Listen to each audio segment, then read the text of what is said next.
അന്തരിച്ച നടൻ ശ്രീനിവാസന്റെ ഡ്രൈവറായി 17 വർഷത്തോളം സേവനമനുഷ്ഠിച്ച ഷിനോജിന്റെ വൈകാരിക കുറിപ്പാണ് ഇപ്പോൾ വൈറലാകുന്നത്. ഡ്രൈവർ എന്നതിലുപരി കുടുംബത്തിലൊരാളെ പോലെയായിരുന്നു ഷിനോജ്. കഴിഞ്ഞ വിഷുവിന് ഷിനോജിന് ശ്രീനിവാസൻ സമ്മാനിച്ചത് ചോറ്റാനിക്കരയിൽ ഒരു വീടായിരുന്നു.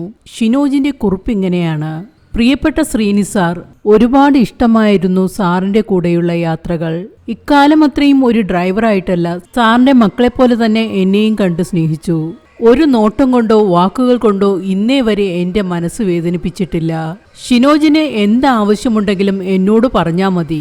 ജീവിതത്തിൽ പരിഹരിക്കപ്പെടാത്ത പ്രശ്നങ്ങൾ ഒന്നും തന്നെയില്ല എന്ന് എപ്പോഴും പറയാറുള്ള ശ്രീനി സാർ ഇപ്പോൾ കൂടെയില്ല. ആവശ്യങ്ങൾ ഒന്നും തന്നെ ഒരിക്കലും ഞാൻ ചോദിക്കില്ല എന്ന് സാറിന് അറിയാവുന്നത് കൊണ്ടായിരിക്കാം വിനീതേട്ടനോടും ധ്യാനിനോടും പറഞ്ഞ് ചോറ്റാനിക്കര സ്ഥലം വാങ്ങി വീട് വെച്ച് തന്നത്. എനിക്ക് ജീവിതത്തിൽ കിട്ടിയ ഏറ്റവും വലിയ സമ്മാനം, ദ ഗിഫ്റ്റ് ഓഫ് ലെജൻഡ്. സാറിനെ പൊന്നുപോലെ നോക്കിയ വിമല ടീച്ചറെ ഒരിക്കലും മറക്കാൻ കഴിയില്ല. ചേച്ചിക്ക് സാറായിരുന്നു ലോകം.